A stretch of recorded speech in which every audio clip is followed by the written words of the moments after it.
saying if they have a bronze, a silver, and a gold, why don't they also have myrrh and frankincense? It seems like there should be a 4th and 5th place because they're trying their... Oh, hi! Welcome back to Kevin Pollak's Chat Show. I am not Chat Show, no, I'm Samm Levine.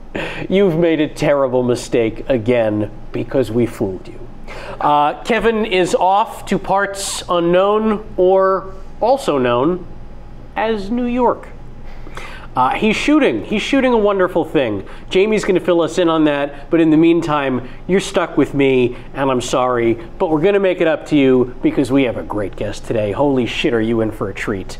But Kevin, I know you're watching. We love you. We miss you. Don't get mugged. Actually, I think he's at brunch with another mutual friend of ours, Adam Bush. Ladies and gentlemen, please welcome Jamie Foxx. How are you? I heard. Wait, he's at brunch with Adam Bush? Yes.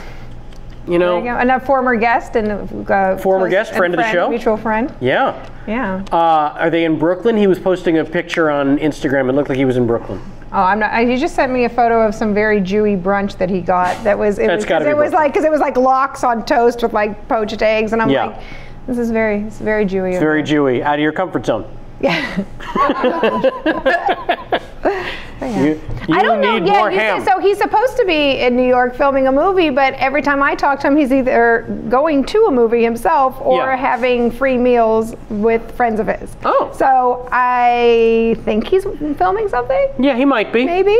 Like one day a week. Maybe he just wanted a break from you and me in the chat show. Maybe. He's just like, yeah, you guys handle it for 5 weeks. I'm out of here. But yeah, so okay. I'm assuming he's working. I but think every time I talk to him, he's doing something fun. I've seen at least one picture of his that supposedly came from the set. So I'm going to go ahead and assume he is shooting a little bit, and I look forward to hearing from him, from the horse's mouth, as it were, when he returns about how that all went down. But did you have a nice 2 weeks off? From Kevin? From the show. Neither you nor I were here last week. That's true. No, I went to my family reunion in Myrtle Beach last week. Whoa! It was the first time we've done that in like 20 years. And the reason I knew was because the last time we had our reunion, I was like, I remember being very excited that the movie Independence Day came out. Yeah, 96. Yes. You nailed it. So I knew that it was 20 years ago, but no, it was fun. It was good to catch up with everyone. Got a little tan. Good. Well done. Back. Well, happy to have you back. I'm happy to be back. That was the white trash capital of the U.S. Ooh. Myrtle Beach. Well, we should only be so lucky. All right. Well, I'm going to put it off no more. I'm very excited to get to our guest. We had some emails, but they weren't meant for me, and it just wouldn't be funny if I read them. So I'm going to leave that to the actual chat show when he returns. This is so exciting. Spent 3 hours writing this intro. It's long. My guest today is no stranger to awkward one-on-one conversations. Huh? He is the creator of the Emmy Award-winning program Drunk History. But he's so much more than that. He's also an actor who you probably remember as Customer on That 80s Show, Waiter on Malcolm in the Middle, and Toy Store Clerk on It's Always Sunny in Philadelphia. Yes. He may be an industry big shot these days, but to me, he'll always be the jerk who made an old man punch me that one time in Vegas. Please welcome Derek Waters. Oh, Sam. I'm so excited to tell that story. I'll bet you are. All those credits, they make me feel so good. I only do parts that don't have names. I just want to know the occupation. I've noticed that about your IMDb credits. Yeah. In fact, you have taken at least one role that I found, the film Melvin Goes to Dinner, with a Michael Blyden movie. Your character, not even listed as a character on IMDb. I thought it was valet. I'd like to fix that for you. I think it was valet. I assure you, as of last night, it's French for parking assistant. IMDb does not have you listed as no one, but yeah, valet sounds about right. It says no one? It says nothing. So it's just blank. Why is it even there? I don't know. You forgot I was party goer #1 and He's Just Not That Indian. Or as I like to say, I'm not just in that much of that movie. Who could ever forget about that? Not me. Best day of my life. So well, there go my credits. Thank you, Sam. I'm so excited to have you. Good to see you. That was me throwing confetti because I'm so excited to have you here. You're Rip Taylor. I'm this generation's Rip Taylor. That's how I like to think of myself. Better than being Rip. I like this style. This is very serious, Samm Levine. Yes. I wanted to look professional. We had young Johnny Daly here a couple weeks ago. It was the first interview where I was like, I don't even need any of this. Yeah. And frankly, when I was prepping for you, I really did feel the same way. Like, I don't need any of this because you and I know each other in real life. True. And I know what to ask you about, and I care about you. Not like some of the other people I've interviewed. I know. Before you ask me a question, can I tell the Vegas story? I wish you would. Because it's my favorite story, really. Please. I had just met you. No? This is about a year and a half after that. It was John's was turning 21. And I was very honored that he thought of me. Unfortunately, you had to come for his 21st birthday. And Sam, is it okay to say you're a real gambler? You can say anything you want. Yeah, you lose a lot of money. I don't know that that's accurate. You go to Vegas a lot. I don't know if that's still true. I haven't seen you in years.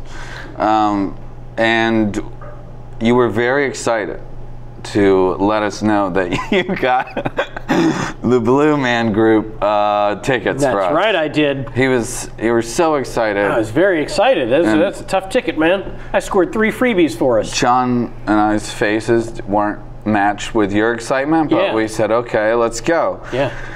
And there was a guy sitting in front of us who was drunk, which, you're in Vegas, sure, but at a show, come on, even though it's Blue Man Group, act like you're a human being. Shut up. Yeah. Like, when people would go up, can I acknowledge there's a camera here? Oh, yeah, by all means.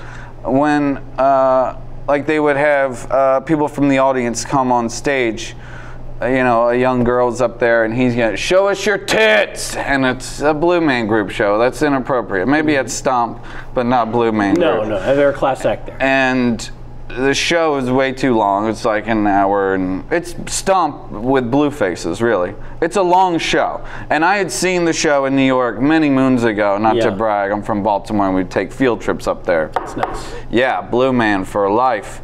And so I whispered to John, hey, the next part of the show, I know that all this toilet paper is going to come down.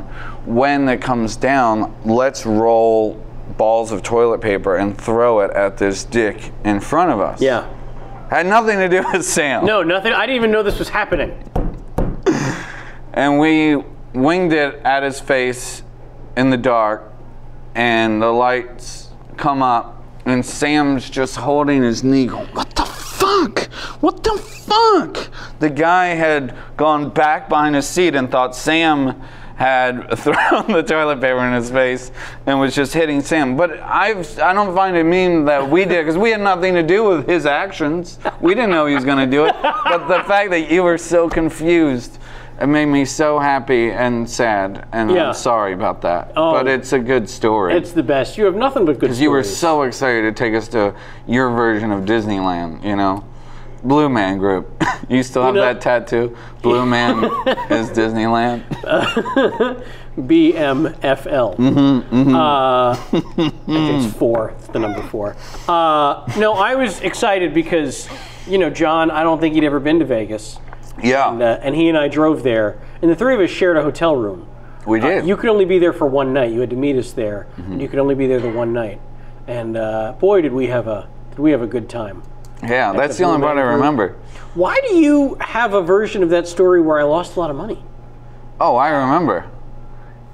Guys, we have to go. I'm broke. I don't remember. I remember that. I don't think that happened. I wish it didn't happen, but it was said. Maybe you were just trying to move tables. I don't know. All right. Okay, you got a lot of money. Clearly you... No! I can only... Clearly you remember that weekend a lot better than I do. But thank you so much for that. I love you. I love you too, buddy. Speaking of stories, there's a story, I know you've told this one once or twice before, and we would have gotten to it in due time, but it's one of my favorite stories of yours.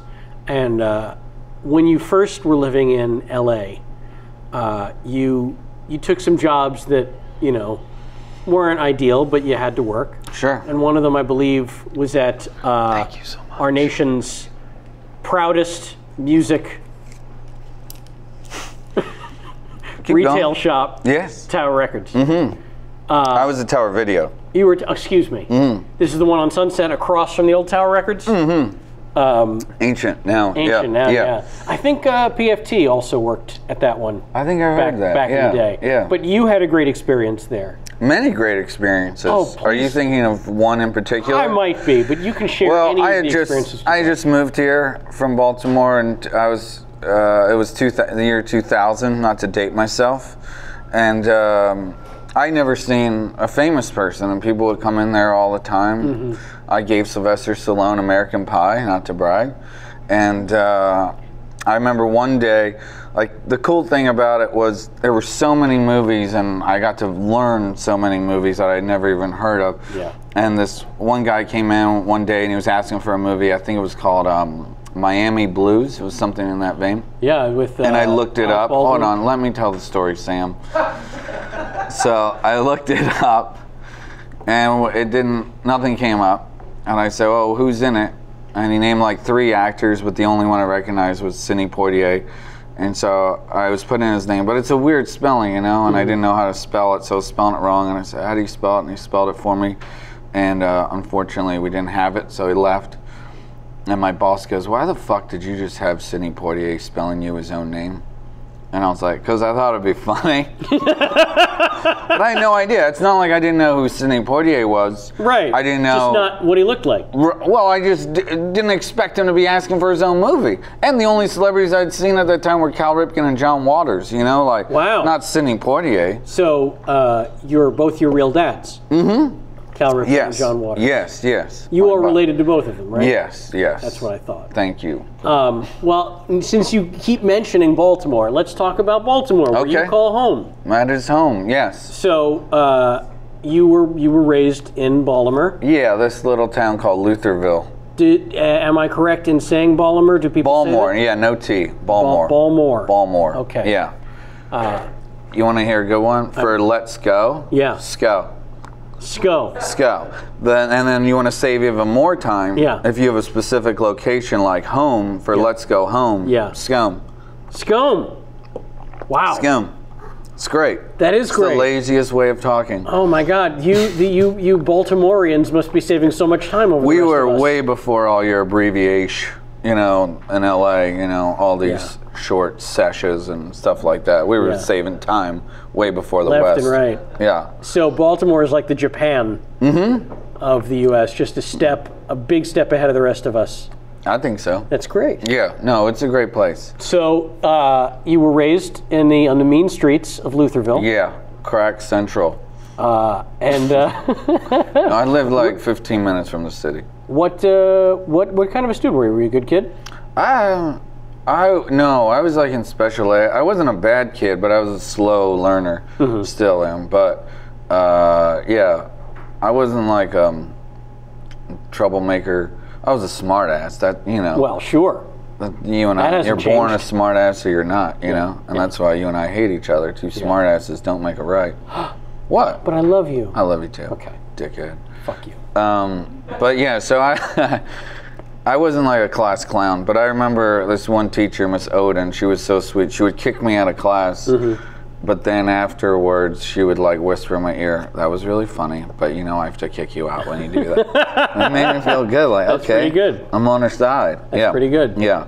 But yeah, I didn't go to college, and I didn't like school. But I loved meeting people. Like anyone that hates school, I always say, like, I don't think it's really about, sure, education and learning how to read, and math is all great, and history's okay, but it's about like being around different types of people that I really find like the most important part that I got from school is learning different types of personalities, and rich and poor, black and white. Wow. Yeah. That's quite a takeaway that I don't think most young people ever realize. Yeah. You're not gonna get that at home school. And don't the special ed thing. Off the top of my head, I know Eugene Merman was also in special ed. So let that be a lesson to you, current special ed kids. It's not a strike against you. You might grow up to one day be a very successful comedian that the world respects. Or you could be Derek Waters. I knew that was coming. It was so easy. It was right there. It was right there. I know. How could I not do it? That's great. That's a save the cat moment. Don't quote that book. Why? Too inside baseball, or you hate the book? It's just too inside. Okay. Like, my family in Pennsylvania is watching this. And Are they? They're not going to have any idea. Is your family in Pennsylvania watching? No. I would have been so excited. So wait, are they in Pennsylvania now? Not. No, Baltimore. I was just trying to be like, different parts of my family are watching this. So you have extended family in the Pennsylvania area? I have family everywhere, Sam. Do you? I have a lot of family, yeah. What about friends? Do you have friends everywhere? Just family? Just Google friends hanging out. They're the best friends you'll ever have, your family. I agree. So you were a smart-ass kid. Yeah, not obnoxious, but yeah. All right. I mean, I guess you're already half answering the question that Kevin and I always like to posit to people, which is, when did you first realize you had the "hey, look at me" disease beyond childhood? Hey, look at me. Hey, look at me. Disease? Yeah, it's a disease. It's an ailment. I never liked people looking at me. No? But I know what the question is. Well, I wanted to be Chris Farley. That was like my main hero, and I wanted to be a mix between Chris Farley and Al Pacino. A man can dream, you know what I'm saying?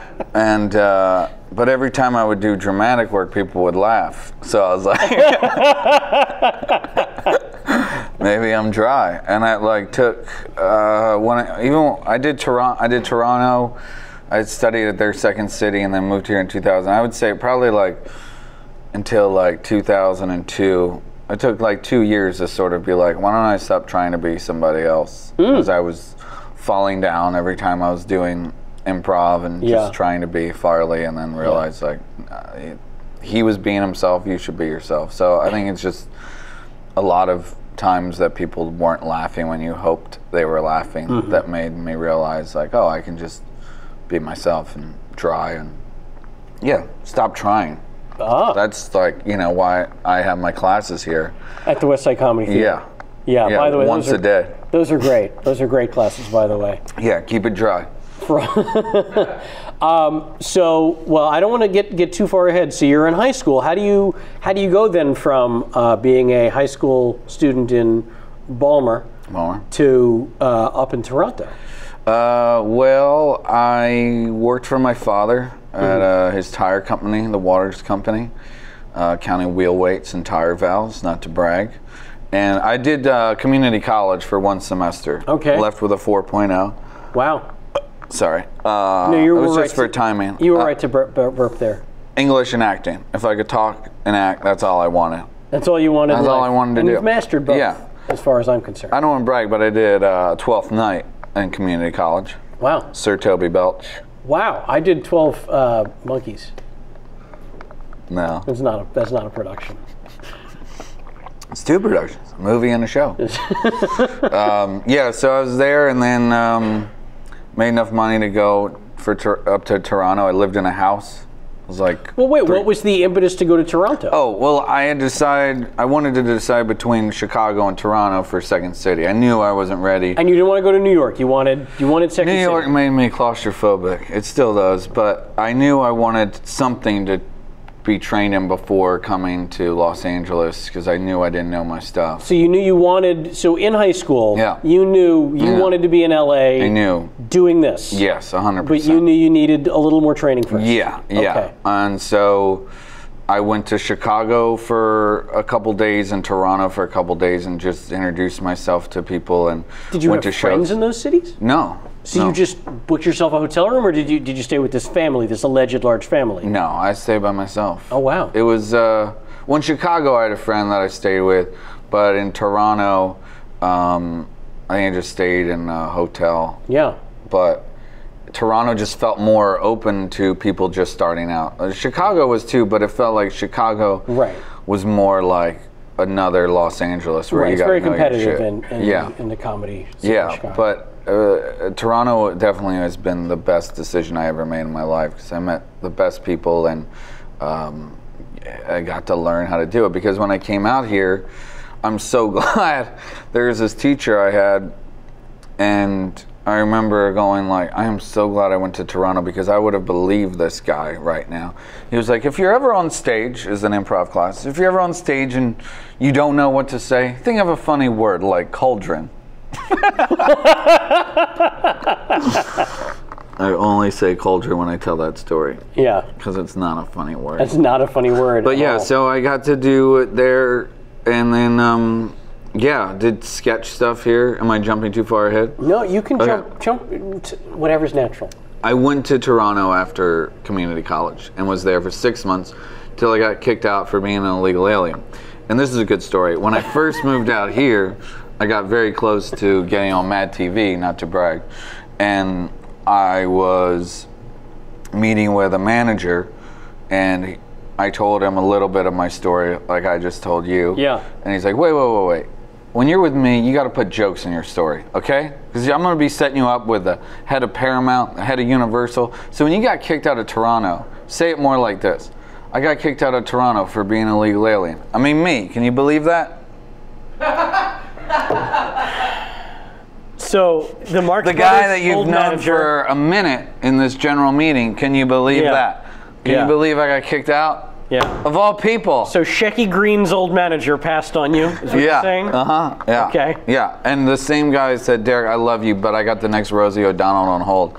And this is to show you how old the story is. I go, but you have the next Craig Kilborn sitting right here. And he's like, I know.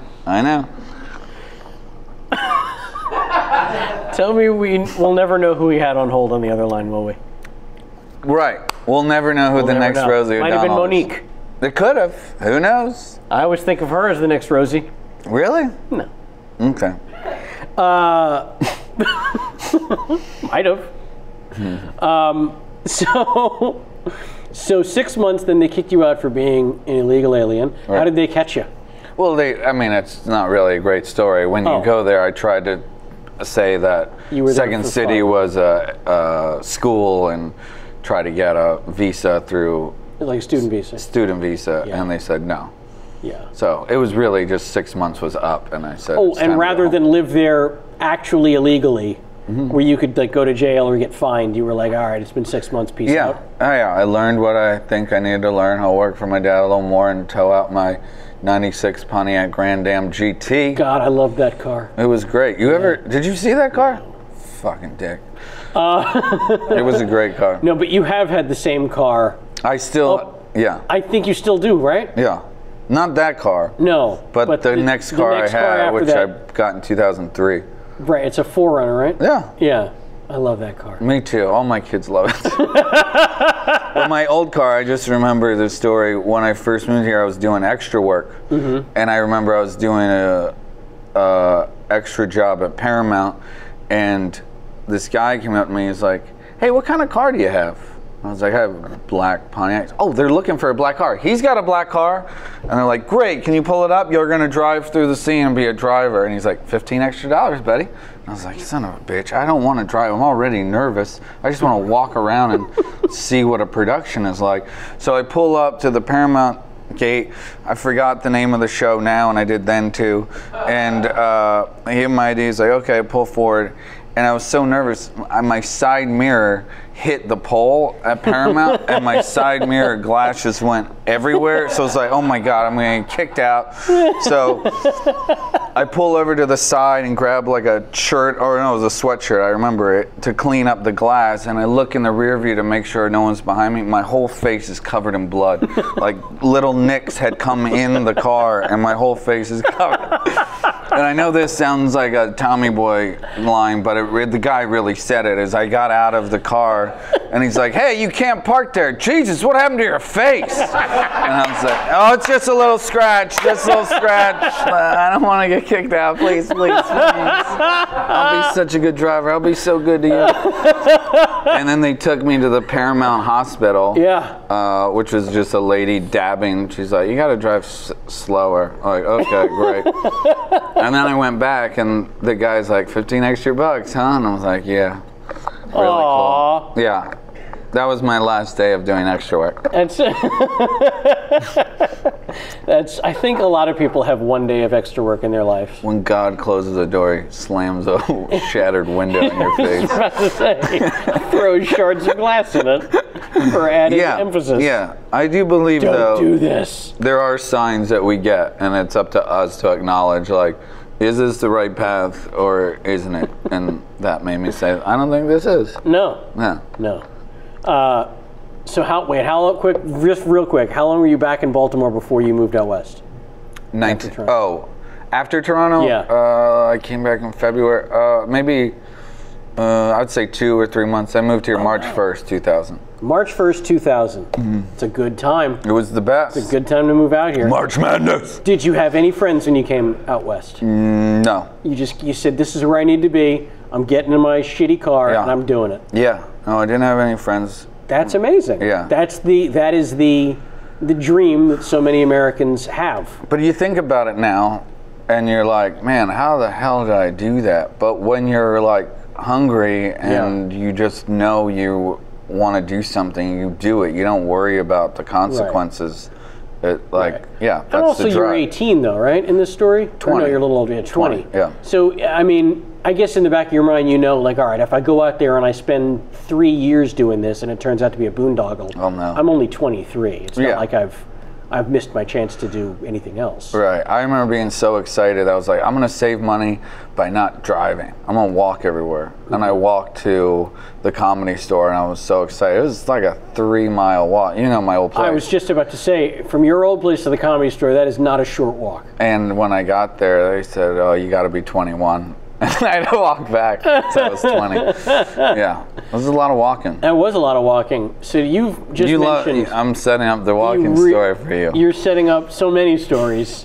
I literally have a note in my notes for you. It literally says, please let's spend at least 20 minutes just talking about how terrible your old apartment was. That's literally what I have. I loved that old apartment so much.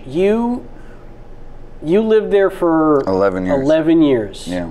Please just regale us with just a few choice stories. Well, I've been talking too much. Why don't you tell the story you like? Because I think you tell it better than I do. That's sweet of you to say. When I first moved here. Okay, so when Derek first moved here, he was short on cash, so he had to blow a lot of guys. Which is not true, but it sounds the same to him as him telling a story where I apparently made everyone leave a casino because I was broke. Up yours. So shortly after I met Derek and we were hanging out at his apartment, this is what he says to me. When we were like hanging out in your neighborhood and it was late, I think it was like closing time, and you were like, you don't have to go home, man, you can come back to my place if you want, but I live in a shitty neighborhood. And I was like, really? And you were like, yeah, the apartment's okay, but the neighborhood's pretty terrible. Last year, when I was outside of my apartment, I stepped in human shit. And I went, whoa, wait a minute. How did you stepped in human shit? How did you know that it was human shit and not dog? And then you looked at me with that perfect Eric Waters dry look and said, you know. Well, see, I don't think I said it like that. You did. I think I said, you know what dog shit smells like. And this didn't smell like dog shit. Yeah. Although I've seen competing stories of that, or competing versions of that story in print over the years. Oh, really? Yeah. And did I say it wrong? No, I feel like the gist is there regardless. Mm-hmm. The most important part of that story is that a human being took a dump in front of your apartment and it found its way to your shoe. Yeah, that happened more than once. Yeah, it was. You gotta do that. You gotta step in shit if you wanna like make it as an actor. Yeah, or anything successful. Like if you don't have shit in a little bit of your shoe, like then you're never gonna like know what good feels like. You have to step in shit. I'm serious. To appreciate every other step that isn't in shit. Yes. That's great. Yeah. That's a really good way. That's a very Tony Robbins way of looking at it. I watched a documentary last night. Oh, yeah? Anyway, keep going. Sorry. I haven't seen it. No. Anyway, another story about my old apartment. The stories about your apartment. Man, I don't know. I try to. How about when your landlord calls you, when the manager called you about your car? Oh, that was the place after that. Oh, get out of here! Yeah, which... I thought that was your older place. No, I was working, and I got a call from my landlord saying, are you home? I said, no. Well, you need to move your car because human feces, the sewer above your car is leaking and there's human feces on it. Yeah. Still the same car. But another thing that has to happen to you if you want to know what good feels like. Oh. You have to know what bad feels like. Yeah. And that place also, where I used to live, I got my car shit on with human shit, and then they'd leave their toilet paper, which was a t-shirt, on my on the car. tire. I remember this couple was having sex in front of my car one day. Because your car is very attractive and it turned them on? Very attractive. No, you could hide, like it was an alley, and it was easy to hide behind my car. Yeah. And it was like 6 in the morning, I'm going to work, and I said, I'm sorry to interrupt, but I just want to let you know I'm going to be pulling out soon, and I don't want to scare you guys. And they're like, we ain't bothering you. I'm like, I know you're not bothering me. I don't want to scare you. And so I'm asking permission to get in my car and pull out. And as I'm like backing out. Done? Huh? Like he should have done? I knew. I was saying pull out. You're going to do a cheap joke. You said it twice. That is the first very time I cheap. let it go. That is very cheap. But that's who I am.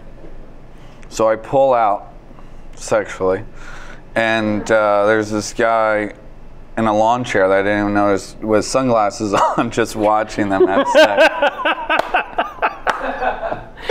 Yeah, another thing. You're a successful guy. Why do you keep living in these terrible neighborhoods? I talk about that in therapy a lot. I'm addicted to struggle. I never want to succeed too much. Yeah. I guess that's... Struggling is funnier than succeeding. Yes, Am I true. wrong? No, it's character building. But now I have a home and nobody shits on it. Not yet. Sam did a pull-out joke. Boo. You know I did that because my parents are watching. Because they should have pulled out? Okay. Yeah, it's all been a nightmare since then. Okay, so you're living in California. Yeah. You were 20 years old. Mm-hmm. You got your terrible car. Yeah. Your terrible apartment. Mm-hmm. You can't go anywhere because you're not 21. My side mirror now, just like I have to go to AutoZone and put like one that sticks on there, and it constantly falls off. Yep, with the putty? With the putty. Yeah. Yeah. So, what happens next? I did a play. Mm-hmm. I was doing Second City, and I did a play, or somebody saw me, the late, great Jim Zulovic. He is a Chicago great man. Mm-hmm. And he put me in his play, and I did it, and this woman came up to me, and she's like, hey, are you doing anything of your own? I said, oh, yeah. Me and my friend Craig Anstead are doing a show at Second City. And she's like, oh, what's it like? I'm like, basically, him and I trying to be like Bob and David and Mr. Show. And she's like, oh, that's funny. My husband's Bob Odenkirk. And so I was like, no way. Because Craig lived with Bob Odenkirk's sister-in-law. And I was like, wait, my writing partner lives with your sister. And it like just became this, and Bob Odenkirk's our hero. And so that was the next thing that happened to me that made me go, oh, maybe I should stay here a little bit. And then she got me an audition to just see if I was any good. It was for Spin City, and I got it where I played a guy named Bungie. Yeah, Bungie. Where I got Charlie Sheen high as he was trying to hang out with the younger crew and realizing maybe he should stick to his own age. Ready? I'm setting up the name of this episode. I can't wait. Age Against the Machine. Oh, that's even worse than my jokes. Really? Yeah. Mine have been pretty bad. But that takes the cake. So wait a minute. You were on Spin City in the fall of 2000? Maybe. Okay. No, probably 2001. Oh, all right. Because I think I got the next thing in 2002. Yeah, I know what that was. Yeah. Nobody remembers the name of it. Married to the Kellys. No, I did know. That's how I got my 2003 4Runner. That's right. I was going to make I'm not going to make the joke because I want you to tell the story. Oh, yes. So Married to the Kellys. Married to the Kellys. Nobody ever remembered the name of it. It was a TGIF show. Right. Came on after the, what was it called? Leap of Faith, Faith Ford, Kelly Ripa vehicle. Yep. And was a vehicle. in between that and George Lopez. So it was like in a cool time slot, but unless you were related to me, you wouldn't know the name of it. And when it got canceled after a whole year, very proud of that little baby. It ran 22 episodes. 22. That's pretty good. You get the back nine and everything.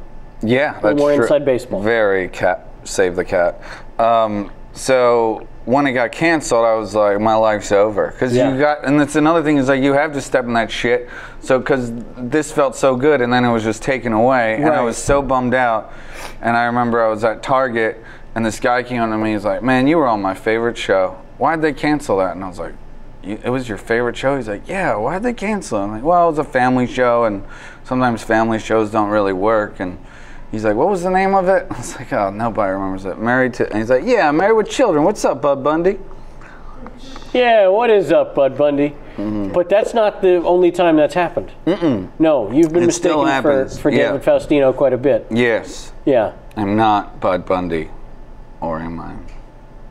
Have you? I'm kind of like the Chris Gaines, David Faustino. David Faustino. Yeah. Oh, I love a good Chris Gaines reference. Thank you. Thank you. That's great. That was a big deal, though, being a series regular 100% on a network show. Yeah. You've only been in LA. My life was done. 20 some odd months. Yeah. Yeah. This is great. This place is easy. Yeah. What could possibly go wrong? What could go wrong? I've got a show. I'm on the air. Done. Yeah. And that was it. Yeah. And I didn't work for probably 4 years. It wasn't that long. It was a while. It was right. The only like small parts, like customer number one, which I'm very proud of my line in that 80s show. Ready? Yep. Do you guys have Kaja Goo Goo? Did they? Mm-hmm. Okay, cool. God, what? I missed that show. You still miss it. I miss the 80s show so much. I think we're ready for that 90s show now, aren't we? Nah, we got a little way to go. We got a little while? Yeah, a little way to go. Yeah. But yeah, I just was doing small parts. Small parts. Until I met you doing our Super Deluxe show. No, that's not true, because there's the Bob Odenkirk, when we did the HBO pilot, that was after. Right. Sorry. That's okay. But I want to talk about that. So, because that's a big deal, the pity card. And yeah, it was called Derek and Simon. It was two 15-minute shorts back to back. The pity card and the bee and cigarette. They were two little. So this is what is about a year or two after 2004. Yeah, so this is 2 years after the demise, the untimely demise of Married to the Kellys. Yeah. Rest in peace. And so you and Simon Helberg, of course, who everyone now knows from Big Bang Theory and the movie that's about to come out with Meryl Streep and Hugh Grant called. I'm not sure. Neither am I. It looks great. It actually really does look great. Yeah. I will 100% see that movie once I find out the name of it. We'll call it the Meryl Streep, Hugh Grant, Simon Helberg vehicle. I love that. Okay. It does have an odd name, right? Okay. She's like the worst singer. They should have just called it that. The worst singer. Right. Wasn't that what Ricky and the Flash was originally called? Or I think she's like the worst singer and the worst piano player. Or no, Simon plays piano. Yeah. For real, he does. Yeah. So wait, how did you meet Simon? It's Florence Foster Jenkins. Thank you very much. You're welcome. Florence Foster Jenkins. Derek I wish the best for that movie, but that is a terrible title. We'll be there opening night. What if none of them were named Florence Foster Jenkins? Like music and lyrics. Neither of the actors in that movie are named music or lyrics. And that's another Hugh Grant vehicle. Sure is. There you go. Keeping it all real tight today. Yeah. What did you ask? I have no idea. No, I asked you. Oh, how did I meet Simon? Simon and I were doing Second City out here, and we were in a sketch group called Ha Ha Fresh. Ah. Like Baja? Yep. Except Ha Ha? Yep. I wanted to call it Bon Jovi. Someday I will. Someday I'll get Bon Jovi out in the world. Someday you will.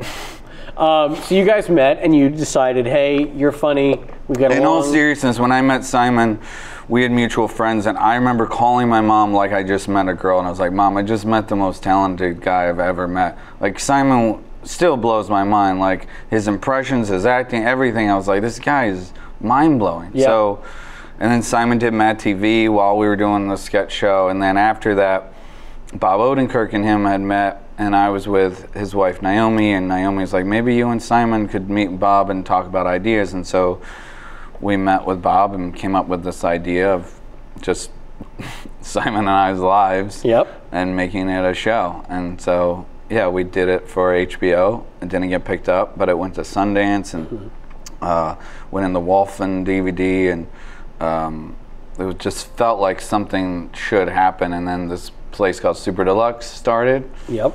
Probably 2005 or 5. Yeah. And so we did, I think, 13 episodes of Derek and Simon. Derek and Simon : the show. The show. Thank you. It was different than the HBO For thing. legal reasons. Yes. It's a little different. And is that when I met you, when you did it, or how did you and I meet? You and I had already met on a live production that does not exist on the internet anywhere. God bless this called show. Nobody Shaves Their Legs in Portland? That is correct. Yes. A live theatrical production. Mandy Kahn. We love her. We love her. That's where you and I first met in the 2006. You, me, and Jake Johnson, right? You, me, and Jake Johnson. Yeah. Wow. Talk about, so first you worked with Simon Helberg, and then you worked with Jake Johnson. What do you mean we? So I'm the only failure out of the four of us here. Sam, don't make this about you. You're absolutely right. How wrong is me? You are not a failure. You are not a failure. But yes, we're surrounded by a lot of talented people. We really are. Yeah, Jake's doing so good. You and I have had tremendous good luck working with very talented people. I know. We should be talent scouts. We should be talent scouts who also participate, though. Yes. Yeah, so that's how you and I met, and then you were in Derek and Simon. Yeah. Simon and I, Simon had mentioned that you and him are always up for the same part. Yes, he and I had always been competing for the same roles for a long time. Yeah. Yes. And so we had you play a guy who's cock blocking Simon. Right. And what was it? Like, he was meeting up with a girl that he thought was single to do karaoke, and then she's like, "Oh, meet my boyfriend Sam." And right. And then I believe I told him I was a black belt and I would kick his ass. Yes. Yeah. And Simon's a black belt, so that's a real thing. I think that's why you guys wrote it. Yeah. Because it's a ridiculous thing to say. Yeah. Yeah. Can people still see that online? Derek and Simon the show? I don't know. Maybe someone has to have illegally uploaded it somewhere. Yeah, sure it's somewhere. Yeah. Yeah, but it was a lot of fun, and that was really not in an arrogant way, but it felt like the vaudeville version of like comedy web series. Like there weren't any, you know. Yeah. No, you and I were talking about this before the show. Super Deluxe was one of the first big websites to do kind of original comedic content in the long form format. Mm-hmm. And it's a shame that Tim and Eric had a show. Yeah, I'm pretty sure Tim and Eric were doing it. Yeah, yeah, and it's a shame they were not able to capitalize on that the way other platforms have been. But now they're back. So they are back. Yeah. And that phone's going to ring any day now, buddy. Any day now. Good. Fingers crossed for you. Okay. Yeah. That's all my life is. That's it. I love that this is this is your life thing. Yeah. Who else are you going to get to talk about this in-depth life beat with? Nobody. Right? Yeah, you thank you. You could do it with your therapist, but, he's heard it. He's not interested anymore. Yeah, it's a she. Good for you. Weird that you would assume that it was a man. Do you know, I wanted to assume that it was a woman. You did. But I do. But I know you have problems with transference. So anyway. Bar stars. Should have pulled out of that joke. Sorry. Yes, bar stars. But that's bar stars. I laughed to myself because he held for the laugh and it was like silent. Yep. Sorry. I love you. I love him too. But we can still mess with you. Yes. Bar stars. Make sure you clarify that's bar stars with a Z. Like biker boys. Bar stars. Bar stars. Bar stars. Yeah. No, another time in my life where I'm like, this is it. This is it. I'm starring in a movie. Mm-hmm. Me and Charlie Finn, we're going to take this world. And there were a lot of great people in that. John Bernthal, who's now on every show. Oh, yeah. Was on Walking Dead for the first 2 seasons, yeah. Jayma Mays was in it. Charlie Murphy. It was a very exciting time. And then it was one of those movies where I'm like, I'm not sure how this was funded. It got shut down 2 times, and I pray no one ever watches it, because if you like me, you won't after you see that. Oh, I've been in movies like that. Really?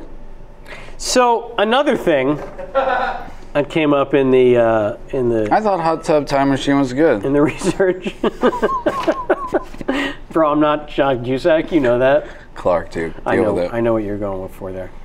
There's another one. The same time you were doing Derek and Simon, Clark and Michael Right. was also a thing. That was true. They were doing it for CBS, I believe. Yeah. That's Clark Duke and Michael Cera. Yeah. Also pals of ours, which is it's crazy. Really, the bottom line is, if you want to be an actor, get in your crappy car, drive to Los Angeles with no plan, and just start hanging out with people in the comedy scene. Yeah. Is that?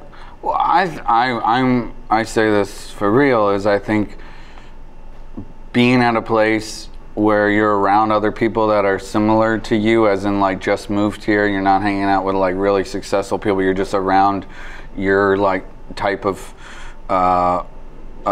fellow comedians, and just any occupation, being around other people that are doing the same thing you want to do, and just slowly you start gravitating towards the people you mesh with best. And all the people I first met, I'm still friends with. That's amazing. Yeah. That's amazing. We're going to take a short break so that I can feed the coffers. And when we come back, I want you to tell me a little bit about working with one of your heroes, Christopher Guest. So keep that on deck. Excuse me. With an occupational title, right? My name in that was even younger actor. Sorry. It's all right. We're going to get to that. I'm excited. I'm excited for you. I want to hear this story. Excuse me just for 1 second. Fracture is a photo decor company that is out to rescue your favorite images from the digital ether. They print your photos directly onto glass and add a laser-cut rigid backing so they're ready to display right out of the box. They even include the wall anchor. Just upload your digital photo and pick your size. It's that simple. The Fracture process makes the color and contrast of your photo really pop, and the sleek, frameless design lets your photos stand out while matching any decorating style. Bring a special memory to life. Give it as a unique gift, or decorate your home with the moments that tell your story. Fractures come with a 60-day happiness guarantee, so you're going to love your order. Each fracture is handmade in Gainesville, Florida, from U.S. sourced materials in their carbon-neutral factory. Thank you, guys. For more information and 10% off your first order, go to fractureme.com/podcast. Don't forget to mention Kevin Pollak's Chat Show in their one-question survey, because it helps support this show. That is fractureme.com/podcast. Today's show is sponsored by Howl.fm. It's like Netflix for podcasts. The Comedy Bang Bang Live Tour is back on Howl this summer. In the 3-part exclusive CBB 2016 Tour Best Of special, listen to Scott, Lauren, and PFT share their favorite moments from the stage and stories from behind the scenes. Hear the new stops from the CBB Live Tour at Comic-Con, Montreal, and Australia. What's that? You can't go to Australia? Well, you can now hear every single performance on Howl the next day. In addition to the 2016 Live Tour, with Howl Premium, you get 42 more Comedy Bang Bang specials, along with exclusive access to more than 150 hours of original miniseries and audio documentaries and over 100 comedy albums. My God, that's a lot of content. If you haven't signed up for Howl yet, you can use code KEVIN when you check out and get Howl.fm for a whole free month. That's right, a free month. After your full month of free trial, it's only $4.99 per month after that to get all this exclusive content on your iPhone, Android, and the web. To redeem your promo code, make sure you create your account on the web at Howl, HOWL.FM, and enter code KEVIN at checkout. That's HOWL.FM. Use the promo code Kevin for a 1-month free trial of Howl Premium. You won't be disappointed. You can't rip it up. I have to. Why? Because it's going to self-destruct if I don't. No, because you're this generation's Rip Taylor, as you said earlier. I am this generation's Rip Taylor. Rip. And do you know when I was a kid? I'm an old man fashioning a kayak. That's a Wayne's World 2 reference. Kevin Pollak is in that movie. Hi, Kevin. We love you. I'm back. So, Chris Guest. Even younger actor. I played even younger actor, yeah. I mean, there's no better movie than Waiting for Guffman. There'll never be for me, that was the movie that made me go, I don't want to just act and stuff. I want to make stuff that's original. I never seen anything like that. And to anyone that hasn't seen that movie, to watch it now, you'll be like, oh, this is like The Office. This is like any show that does talking heads, but like, it's the best. It was revolutionary. It's so good. Actually, when I met Kevin, I met him at the 25th anniversary of Waiting for Guffman in San Francisco at Sketchfest. Right. And someone who's done the show is a dear friend of mine, Parker Posey. I was with her, and I got to sit next to Christopher Guest watching my favorite movie, and it was so sweet and very honest. He's like, just so you know, I don't really laugh that much. So, but I could hear him like at moments. He hadn't seen it in like 20 years. Right. But to hear him secretly like have like a little nose laugh, like I was like, oh man, how can you not be like the most proudest watching this work of art? Yeah. It was really, really cool. That's amazing. Yeah. But when you first met him, was it when you were auditioning to be in For Your Consideration? I auditioned for it, yeah. Now, I did as well, and I'm sure you had the same thing as I did. There was no lines or sides or script or anything. Just an interview. Just an interview. You just went to his office at the Castle, what was it? Castle... Rock. Thank you. I just took a guess. Castle Rock Entertainment offices. Rob Reiner. Right here in LA. And you just sat in a room with Chris Guest. Petrifying. It was terrifying. Petrifying. He's a comedy genius. Yeah. Comedy legend. Just sitting right there, just trying to chat with you like nothing's nothing. Yeah. Yeah. It was... Yeah. Obviously, your meeting went better than mine. I don't know. I mean, I got it. Yeah. My line was it louder? That was my line. So don't like beat yourself up. No, actually, you and I did not read for the same role. Do you know who? You were probably reading for Simon. That's exactly right. So Simon did better than you. He wins again. No. Yeah, so it was cool. Yeah, and I'd always heard like stories about him where like, oh, he's mean, and this is always a good thing to remember is like, listen to the storyteller more than what the storyteller is telling you, because you just can never believe stories unless you experience them. And so when I met him, I was so nervous for obvious reasons, but then also, oh, maybe he's mean. And when we were doing the scene, it obviously is a very easy scene, and he looked at me, he's like, I want to give you some notes about this scene. Have you seen Baby Mama? And I was like, the Wayans Brothers movie? And he's like, mm-hmm. And he's like, it's sort of like that, okay? It's that intense. And I was like, oh, if you don't get sense of humor, you would think he's being a dick. But so anyone that's ever told me like he's mean, I'm like, no, you don't have a personality. Yeah. You don't understand sense of humor. He's dry. Yeah. And sometimes us dry guys get a bad rap. Sometimes you do. Fuck you. I don't think Baby Mama was a Wayans Brothers joint. It wasn't? No, that's Tina Fey. That's Tina Fey, Amy Poehler. Okay. Well, there's one movie where like one of the Wayans brothers is like a baby. Right. That's called Little something. Little. I don't know. Little Man. Little Man. I think that's it.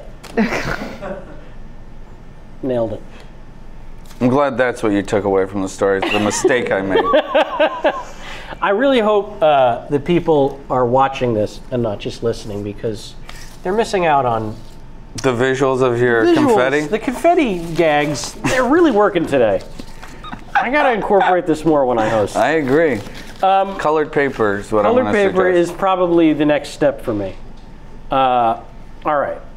We can put this off no more. I wanted to... Oh, boy. I didn't want to lead off with it, but these days you are certainly fairly well known for a little ditty called Drunk History. Yeah. And and actually, you know what will help lead us off into this? Yeah. Is a little segment on the show called Famous Questions. Famous questions. Exactly. They're questions that famous. Famous questions. Famous questions. So they are not, well, the questions themselves are not famous. This means you're lazy. You couldn't have thought of a question, so you just look up famous questions? No. These are not famous questions. What makes them famous is that they come from famous people. Oh. And they are directed specifically at you. So a famous person who you can guess. I get to guess, or you tell me? I'm going to tell you the question, and then you can tell me if you think you know who the famous person behind the question is. So here we go. Derek, Did you have to prepare a pitch beyond the simple description of drunk history, and good or bad did the first one or ones go? Steven Spielberg. That's correct. How would I know who would have I don't said know. it? Okay, follow-up part 2. Oh. How painful is it when an actor that you admire comes in and doesn't quite get the process of playing the scenes genuinely against the audio playback? P.S. I'm certain I was one of them. I can't guess, because if I guess wrong, I won't know who I'm talking about. It's true. You've been backed into a corner there. Yeah. That was chat show himself, Mr. Kevin Paul. Oh, yeah, no. Who's very sorry that he could not be here. He did not. He did everything great. You know this. I was there. He was fantastic. Yeah. Unbelievable. He's being hard on himself. Of course. But that is a great question. So the show started on the web. Started at Funny or Die. Well, no, it was just a show I showed at UCB LOL, my old show. I remember LOL. Yeah. I would screen videos before people put it online to actually see if they were LOLing. Yeah. Because they just, I'm still a snob, but then I was really a snob of like, internet comedy is just based on hits, like not like content. Like, why don't we have some where we can show them in front of people and actually hear if they're laughing? So it was just a one-time idea, but and I passed around the DVD to Conan and Saturday Night Live, The Daily Show, hoping it could be a monthly sketch, but nobody responded to it. And then I was like, I'm gonna put it up online during Christmas, and maybe it'll be that thing where you're so bored at Christmas that you're like, oh, have you seen this video? And so that happened, and then it got on the front page of YouTube. Remember those days? I sure do. And then Jack Black saw it and said he wanted to play Ben Franklin, so it just became like this really nice wave that I'm like, oh, okay, I guess this is working, and we'll keep going. Yeah. But I still always thought it was just a 5-minute idea. Like, how the hell would this last for a half hour? And people always like, you should make that in a show. I'm like, I don't really think there's a show behind it. It's just a drunk person and a famous person moving their lips. And then I got really inspired by Stephen Fry in America. It's a great show where he goes across the country. So the original pitch to Comedy Central was me driving a short bus, and the voiceover, like, I was 30. At 30 years old, I've realized I don't know anything about my country, so I've decided to rent a short bus and go across the country and learn about what happened. So that was the pilot, and that's why it was the Boston episode, where there's a local story, there's a historical story, and a personal story. And that was the goal, is like 3 different types of stories, so it wasn't just like Abraham Lincoln stuff. But it was a great Comedy Central note that they wanted to be a little broader, and it was not my personal experience, it was everybody's. And so they've been the best and have allowed us to make a show that like really is something that's beyond me. I'm just, I'm now just part of it. Yeah. Okay, cool. Thanks for talking about drunk history. That was great. No, I'm not letting you off that easy. Well, I'm answering your question. I pitched it, yes. You pitched it, so you did this short. Yeah. The first short, which was Michael Cera and Jake Johnson. Right. Alexander Hamilton. Right. Aaron Burr. Right. Joel. Somebody should do a story about Hamilton. Well, we'll come back to that. And so then eventually it wound up becoming a series of shorts with Funny or Die. Yes. So when did those guys call you? Actually, Funny or Die came on when I just did it for HBO. Funny or Die, like, it was the Will Ferrell one, right. And the John C. Reilly, Crispin Glover one. Yeah, okay. and the Will Ferrell, it was Will Ferrell, Don Cheadle, and Zooey Deschanel, and that won the Best American Short at Sundance 2010. I was there. You were? Yep. Oh, I have pictures of you and I bowling. That sounds about right. Yeah. Yep. I was so proud of you. You were walking around Sundance and you had index cards with the information for where people could vote and everything. Yes. Yeah. Yes, and wine bottles. Yeah. Yeah, it was great. You crushed it. Those were the days. Those were the days. The days of wine and dozes. And index cards. Yeah. So that was that's. I wanna cut to Jamal and see if we have are there any questions for our illustrious guest? Anything good? One question was asked, but then it was kind of answered. So all it was right. okay. Talk slower. No. Yeah, it's more dry. You're too More dry. You're too animated. We need you to be more dry. A lot of people have said a lot of things to me, but slow down has never been said to me. No? No one's ever told me to slow down. Not even the police? Not even the police? Yeah. No. Okay. You know my police stories, right? I get pulled over a lot. When I first moved here, I got pulled over trying to find the Big Lebowski bowling alley when I was still here with some friends from out of town. And the guy's like, "Can I help you?" And I was like, "Oh, no, we're good. We're just trying to find the Big Lebowski bowling alley." And he's like, "How many drinks have you had?" And I was like, "None. I just talk like this." And he goes, "You know what? I actually believe you." He let me off. Yeah. But I've always been accused of being stoned and drunk my whole life. I know. It's quite an obstacle. But you're making it work for you. Thank you. So how do you make the leap then from the internet to the big time Comedy Central? I just told you. You told me a little. I pitched it. You pitched. Okay. I'm 30 years old. Yeah. Yeah, I want to know more about my country. What I'm saying is, you have your people? They called Comedy Central and said, "Hey, we've got this thing that we should come in and sit down with this guy." Yeah. Okay, that's a big deal. That is a big deal. A lot of people don't have reps, and no, B, I know. even I don't if they mean do, like it's like, oh, anybody can pitch a show. Yeah. I didn't mean it like that. I know. I just thought I'd answered the question. No, you did. But I just wanted a little more clarity, that's all. Yeah, pitched it to a bunch of networks. I think the best story would be pitching to this one network. I won't say their name, but they do a lot of subjects on history.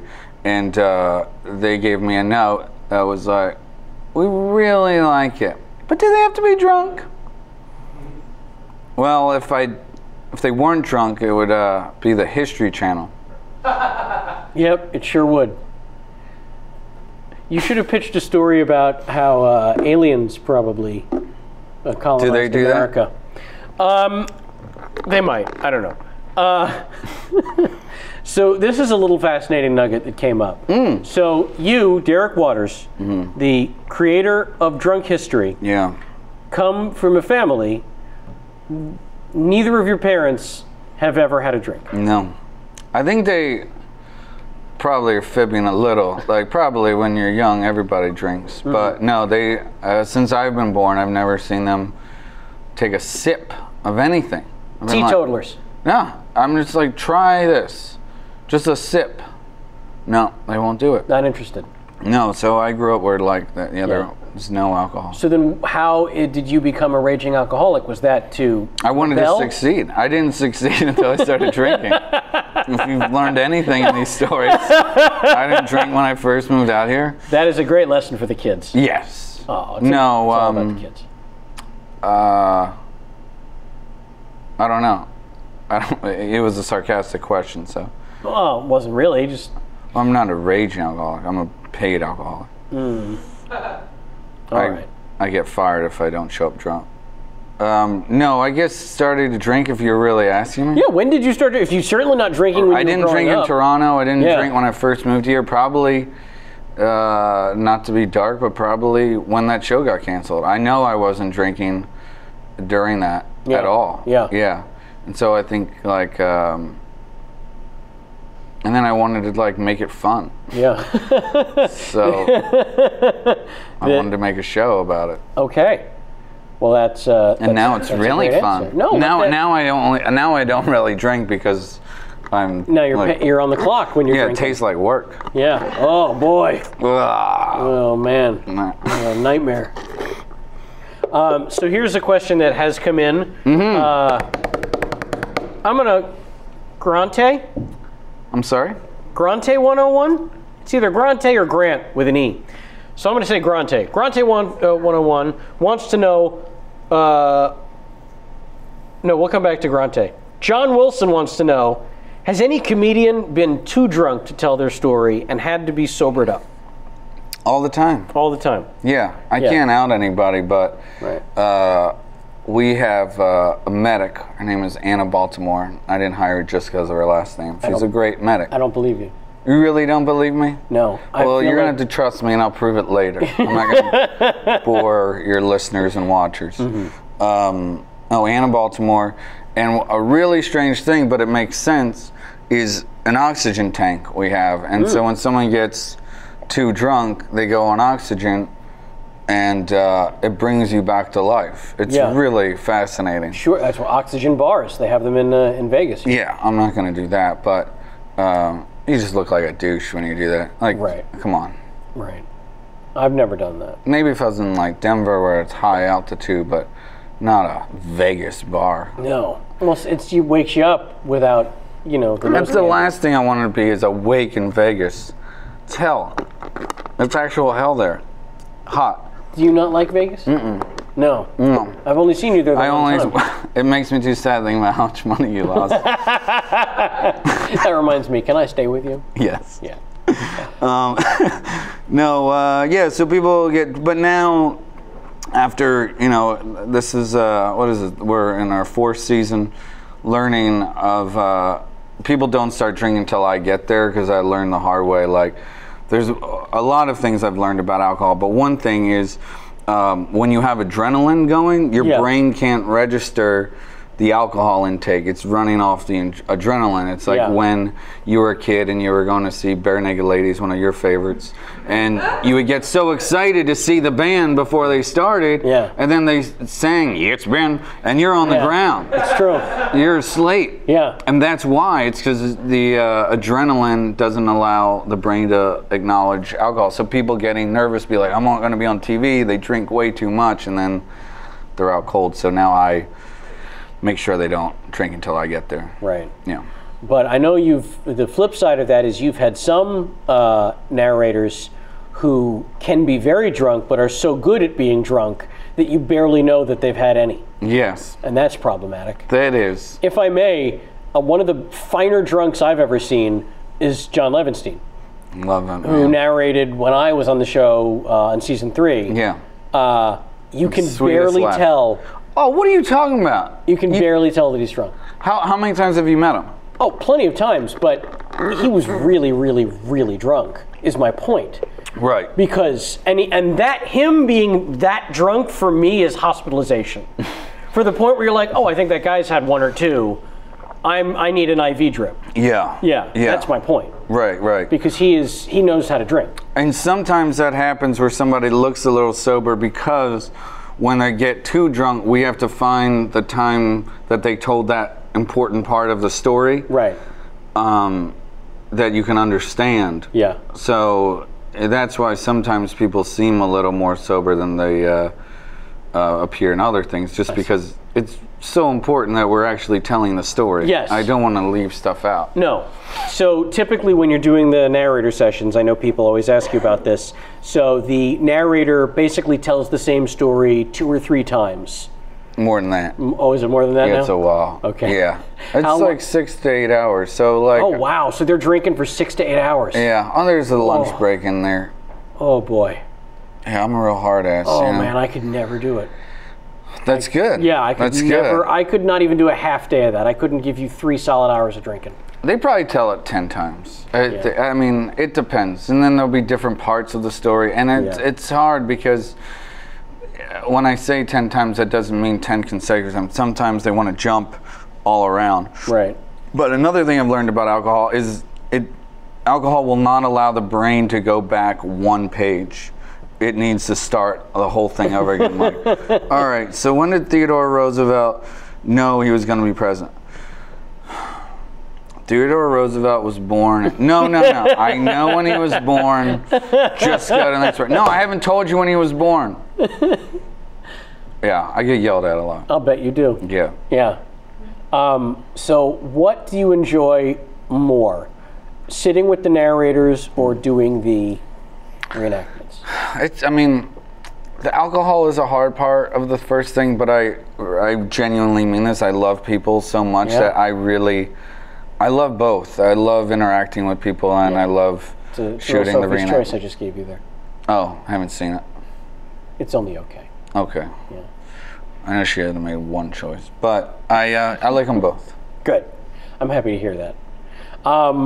So the show, which is now just finished filming its 4th season, which is premiering, I believe, sometime next month. September 27th. Wow. Tuesday, 10:30. Wow.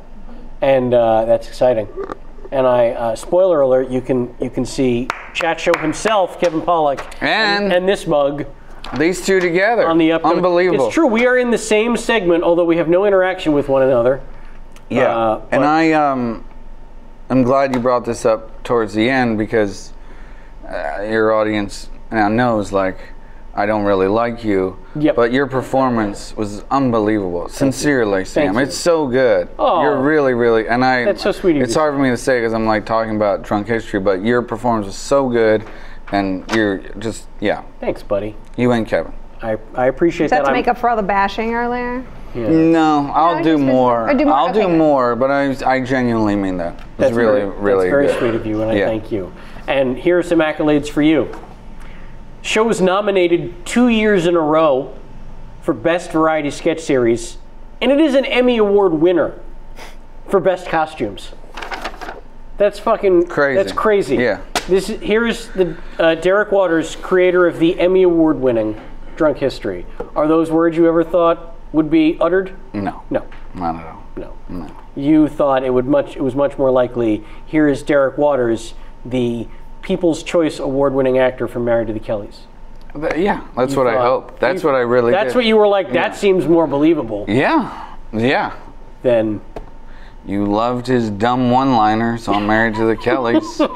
Now coming through a door with a canned laughter behind him. The upcoming season premiering September 27th, if I'm not mistaken, Lin-Manuel Miranda. Hamilton man himself. The Hamilton man himself, yes. He is blind drunk. He's blind drunk for you. Drunk and tells usually our show has 3 stories in it. This is a whole episode. Oh, wow. Of Hamilton. Yeah. Oh, wow. Yeah. I'm excited for that. Yeah. I hope I didn't let the cat out of the bag with that. That's been in the press, so I figure it's not that much of a secret. No, it's not. Okay. Yeah. Who's in it is the secret. I don't know, and I'm not going to ask. It's Hamilton. I have a question about that. Now, was that somebody that you went after, or was it like brought to you, like, you should jump on this bandwagon? He had always said that he liked Drunk History, and then I was like, I don't know what to do with him, but I think it would be really cool if we did a whole episode with you telling the story of Hamilton and for you to be able to tell moments of Hamilton's life that you didn't get to put in the musical, you know. So, yeah, I went out to him, and then I specifically did it before I'd ever seen Hamilton, and then I saw it the next day, and I was like, oh man, it's impossible for that show to be overhyped. It's so good. It really is. You saw it. I've seen it. Yeah. It's very good. Everyone in the room seen it but me? Great. Yeah, but you saw the Larry David one and I didn't. And you saw Blue Man Group in Vegas. Come on. I also saw them at the Astor Place Theater, or wherever they did it in New York. Yeah, I saw that in the 90s. Yeah. Do you know how many times I saw them in Vegas? Like 15 times. Blue Man? Yeah. That's sad. Such a good show. It is a great show. I don't need to see it 15 times. Well, I do.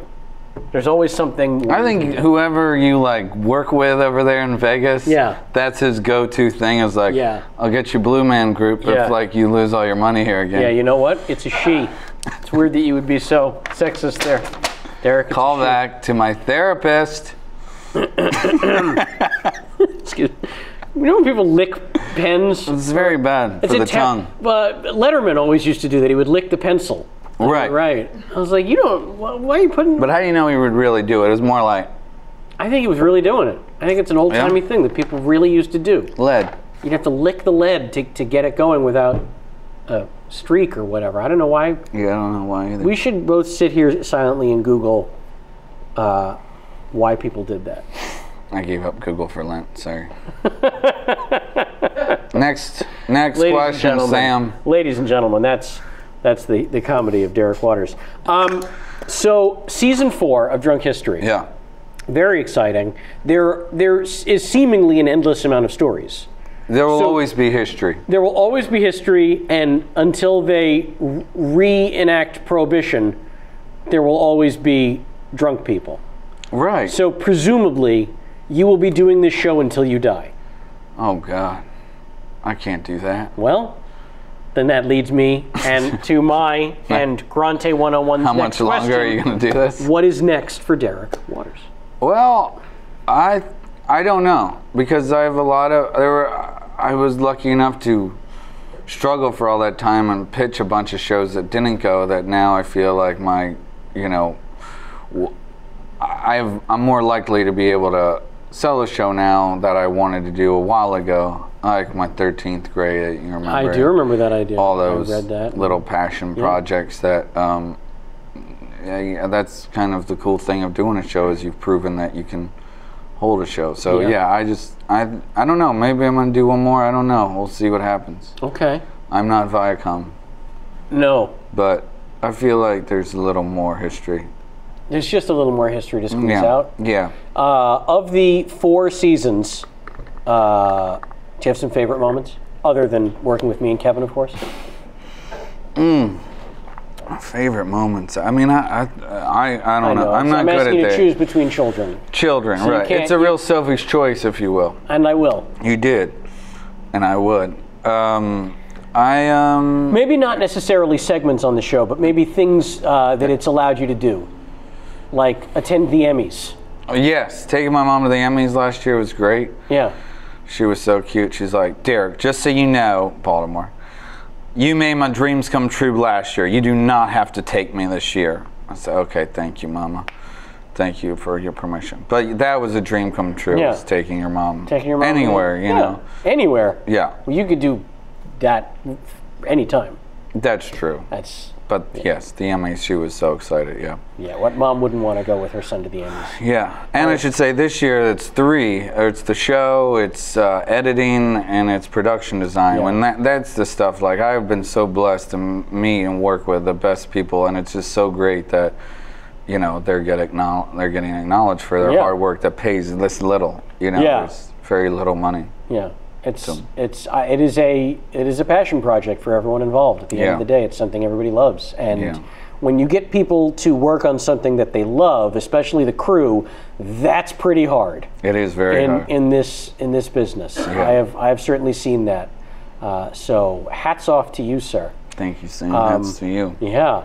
I was really proud of you, by the way. In the 3rd season, I know you started directing the episodes. Mm-hmm. And that was a big deal. It was a huge deal. That's a big deal because I know that that's something that maybe you didn't really talk about, but I know it's something you always kind of had an eye towards. Yeah, I didn't. I mean, like we've said today, I wanted to be Chris Farley. I wanted to be an actor, and then anytime I would act, and still I go home like, oh man, I could have done that. I could have done that. But like directing, I humbly say, like, I just have more fun doing it, and I don't second guess it. It's just like, I don't know. Yeah. Another thing, you got to step in shit to be able to figure out what doesn't, you know, create shit. Yeah. And like, so I'm not saying I'm great at it, but I have a lot of fun doing it. Yeah, that's great. Yeah.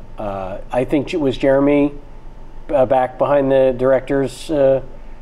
This year? This year. Yeah. I did 5.5. He did 4.5. We did Hamilton together. Yeah. Oh, nice. Yeah. Because I know he directed the one Kevin and I did. Jeremy Connor. Yes. The magnificent Jeremy Connor. Yeah. Who really, I mean, how integral is Jeremy? How what? Integral. What's that word? Important. Important. Yeah. Very important. He's wonderfully important. And him and I met. He was an editor for Derek and Simon, the presentation. Yeah. And then an editor for the HBO thing. So yeah.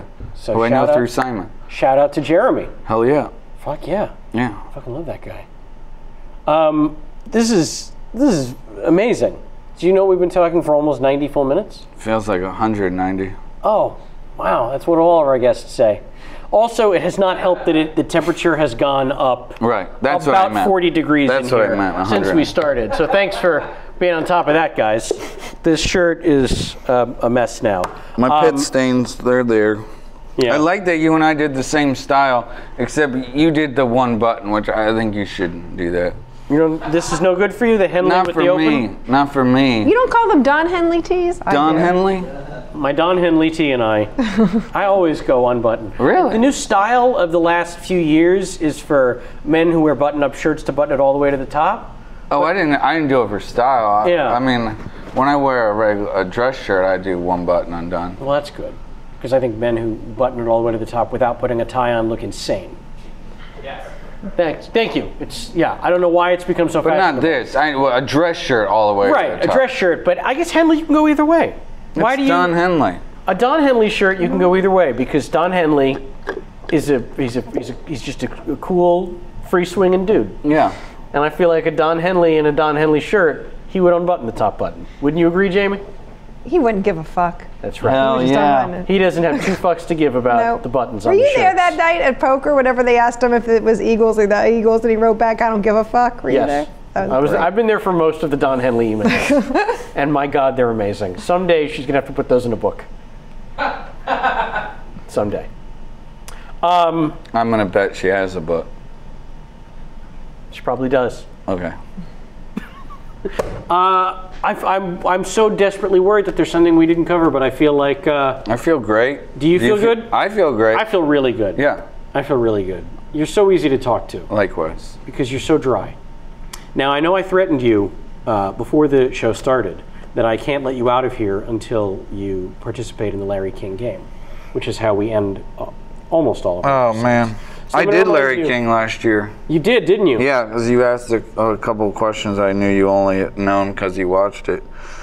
So I know you knew I did it.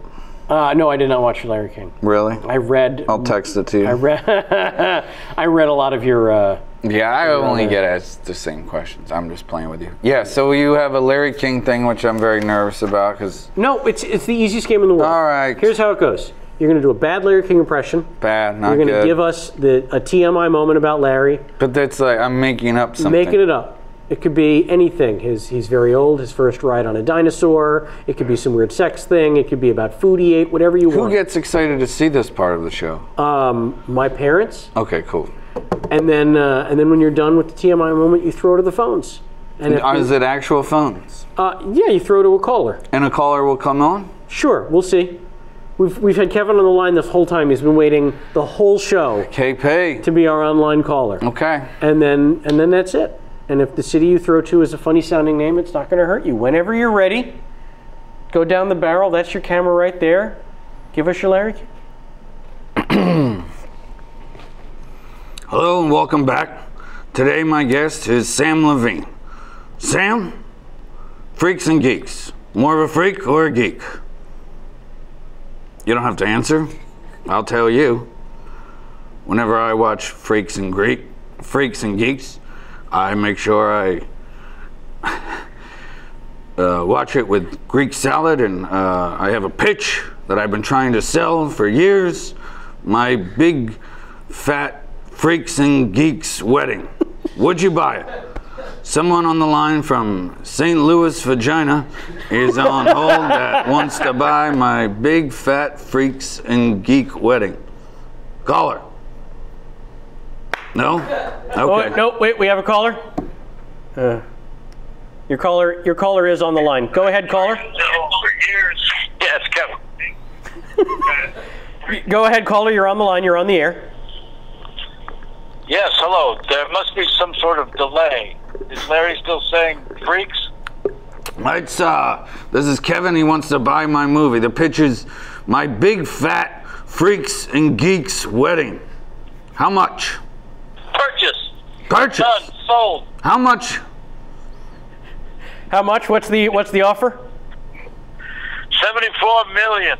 Done. How can you say no to that? Done. Well, Fellas, I really just called in to say thank you so much. I've been watching, and you did a terrific job. I think the regular listeners and viewers will especially enjoy the heaping portion of shit that Derek enjoyed slinging towards our guest host. I wouldn't have had him here otherwise.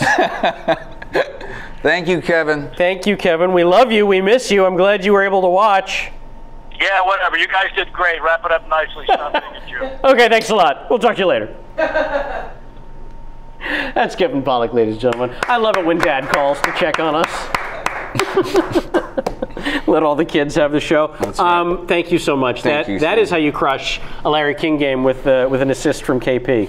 But in all seriousness, am happy to say that you have been a friend for over 10 years, and of my old friends, you are so deserving of all the success that has come your way. You've worked really hard for it, and great things are ahead for you. Thanks, my brother. And that is Derek Waters on Kevin Pollak's chat show.